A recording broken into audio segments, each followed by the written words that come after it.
હોળી અને ધૂળેટીનો તહેવાર હવે ગણતરીના દિવસોમાં આવી પહોંચ્યો છે. રંગો, આનંદ અને ઉમંગનો આ તહેવાર આવતા જ રાજકોટના બજારોમાં રંગીન માહોલ છવાઈ ગયો છે. ખાસ કરીને સદર બજારમાં પિચકારીઓ અને રંગોના સ્ટોલ્સથી બજાર જીવંત બની ગયું છે. આ વર્ષે વેપારીઓમાં પણ ખાસ ઉત્સાહ જોવા મળી રહ્યો છે, કારણ કે હોલસેલ ખરીદી સારી એવી થઈ રહી છે અને રિટેલ ઘરાકી પણ સારી રહે તેવી આશા વ્યક્ત કરવામાં આવી રહી છે. રાજકોટના વેપારી મહેન્દ્રભાઈ જણાવે છે કે આ વર્ષે શરૂઆતથી જ હોલસેલમાં સારો પ્રતિસાદ મળ્યો છે.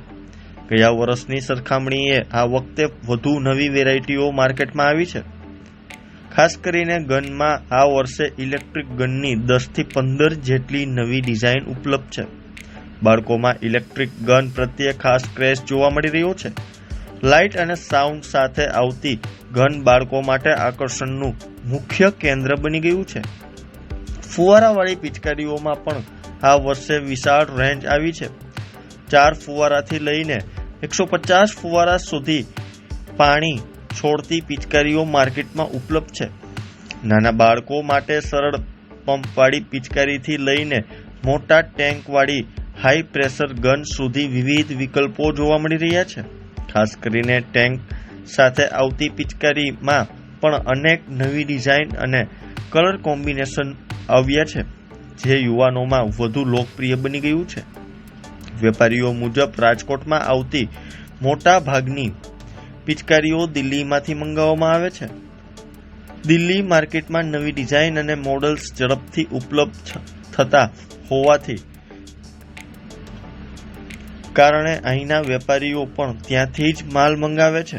આ વર્ષે ટેન્ક ગન, ઇલેક્ટ્રિક ગન અને મલ્ટી ફુવારાવાળી પિચકારીઓની માંગ વધુ રહેલી તેવી સંભાવના વ્યક્ત કરવામાં આવી છે.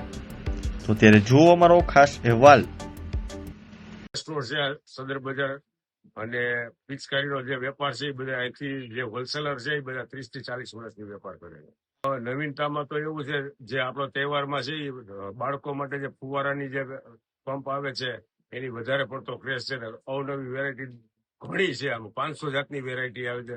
બીજી છે ઇલેક્ટ્રિકની ઘણું બધી. આમાં 100 ફુવારા આવે, 140 ફુવારા આવે છે, નોર્મલ 4 ફુવારા આવે, 12 ફુવારા આવે છે. એ અવનવા પંપ છે. આ વખતે બધા અવનવા કાર્ટૂન તો આમાં જે ટેન્કુમાં આવે જ છે, પણ આ વખતે જે ટેન્કમાં છે એ ઇલેક્ટ્રિકની ગનું ઇલેક્ટ્રિક પંપો આવેલા છે. એમાં ભાવમાં કોઈ પણ જાતનો ભાવ વધારો નથી આ વખતે. હોલસેલ માર્કેટમાં અત્યારે માર્કેટ સારું છે અને આવતા દિવસોમાં અમારે રિટેલ માર્કેટ પણ સારું રહેશે એવી આશા રાખી બેઠા છે.